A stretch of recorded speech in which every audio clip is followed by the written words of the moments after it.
In this episode, we're going to talk about AI-driven competitive intelligence and how to drive these insights into revenue. Engage with it. Engage like it's your personal revenue operations expert.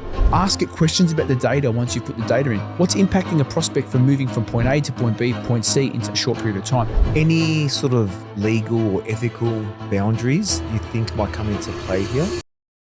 In this episode, we're going to talk about AI-driven competitive intelligence and how to drive these insights into revenue. And if you stick to the end of this episode, we've got another masterful prompt that you can copy and install into your business in just 2 clicks. Luigi, we're talking about this pre-going live. Yeah. Let's talk about that exact situation where you used AI to help drive insights for your business. Yeah, so I'll give you the scenario, right? With P3 recovery, had a bit of data and I wanted to try to figure out from an age demographic perspective, when they would most likely come into the place. I wanted to kind of get a feel of what is the trend. If you're 50, if you're 20, when are they most likely to come in? And this is to come into a physical location. This is just an example, right? This is why I love AI, or I love the ChatGPT. So I was able to take all the data of all the visits, every customer, all right? I then had every customer's age, okay? And all their visits, every single time they've come into the center. Then what I did was I popped it in and I had to give it a bit of a prompt to say, review all the data and, segment the data into age. So it had all the customers clustered into their age category, okay?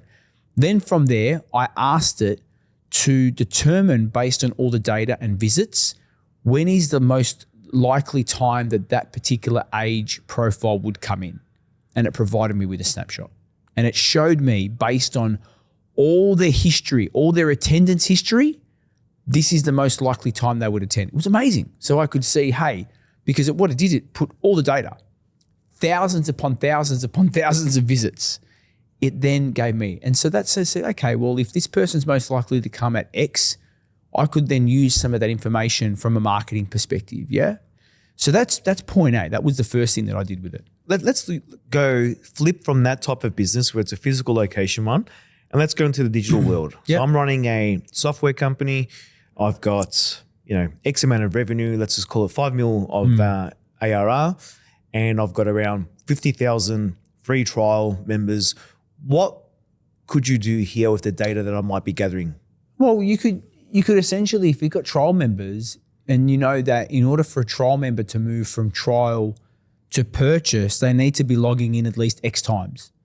Then if your data in your system doesn't show that, you could maybe ask it, provide me with a list of people that haven't logged in the last X amount of days. Right? That's an example, but most systems should be able to produce that report, right? Login report.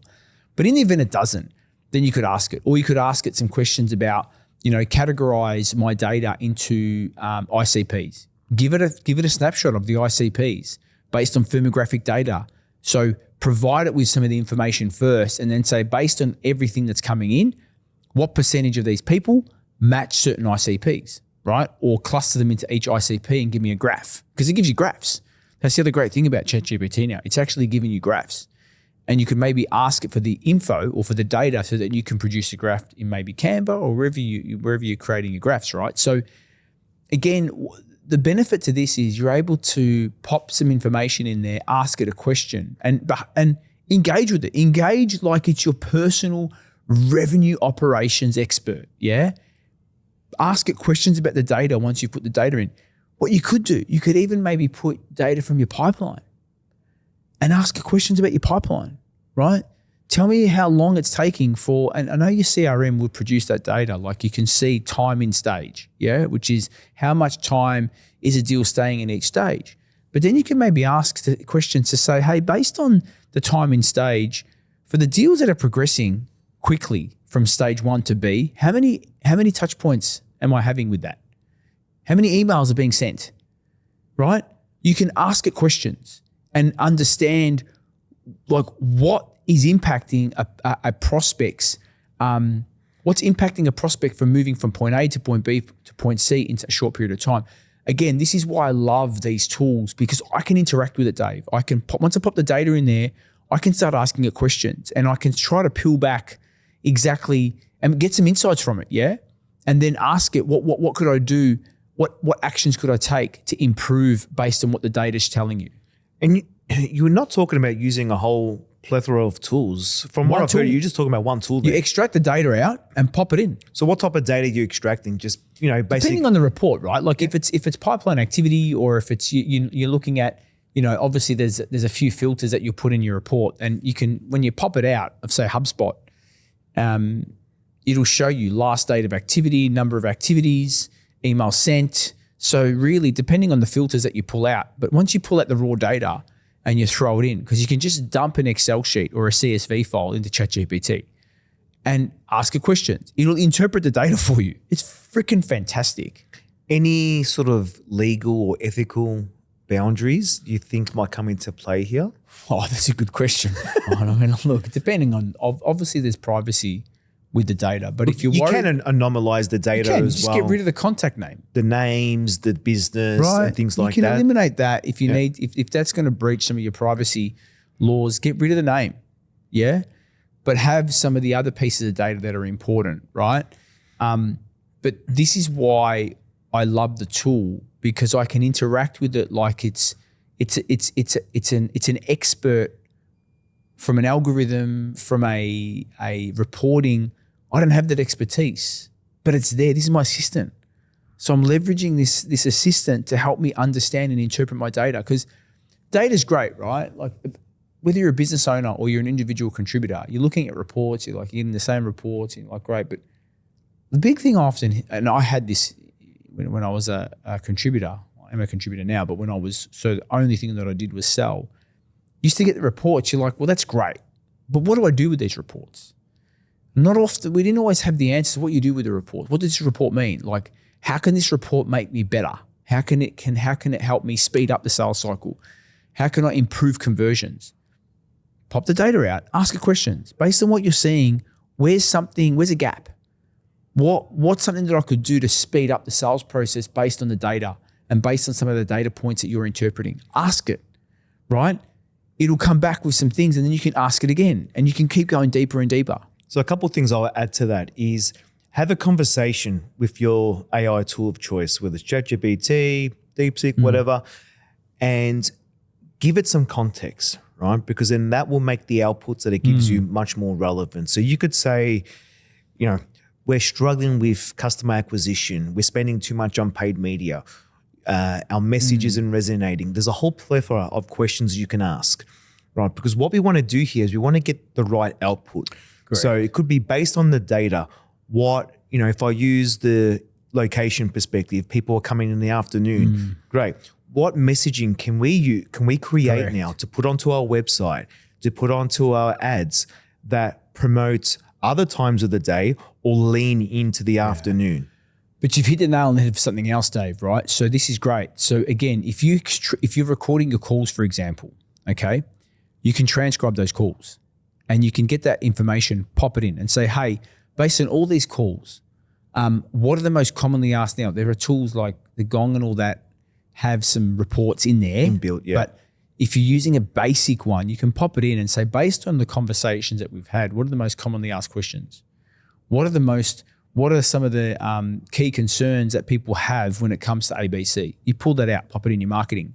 On the flip side, what you can do, you can go, if you're running a paid ad campaign and you've got 5 campaigns and you've got the conversion metrics for all the campaigns, impressions, click-throughs, leads, etc. Take all that data, take all the raw data, apply it with the actual messaging, right, from all the different campaigns that you're running, pop it in there and say, this was the best performing campaign. This campaign didn't perform as well.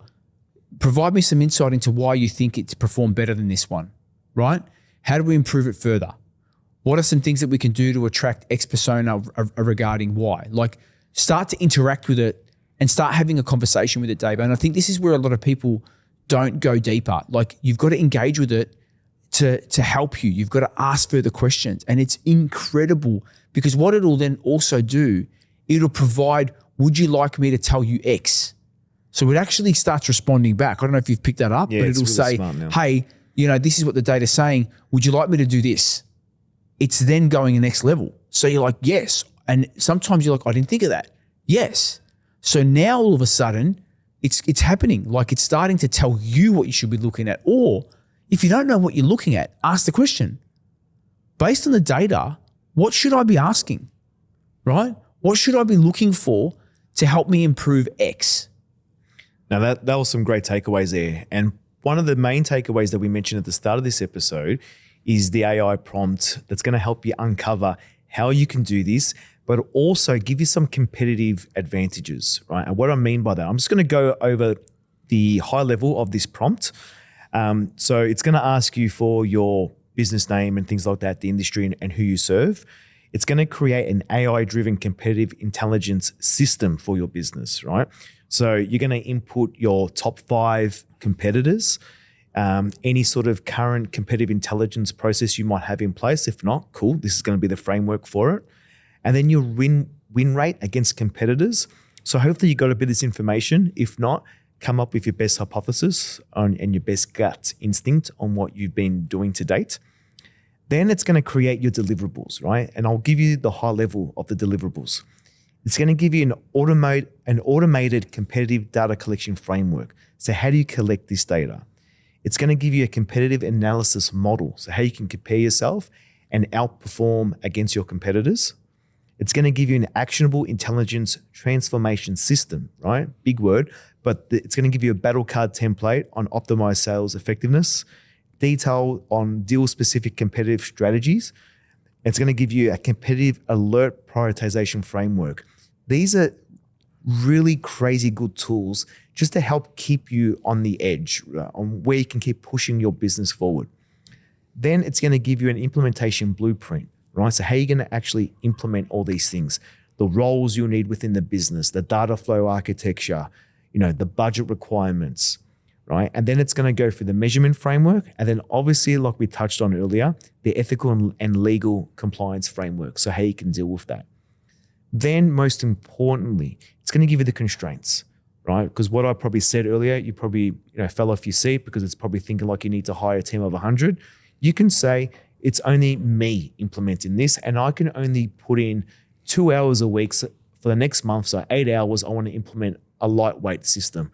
Then it's going to be built fit for purpose based on the parameters that you give. So this prompt is around a 2-page prompt and you're going to get something hectic back. So to get access to it, just visit growforum.io/growth AI to get access to it today.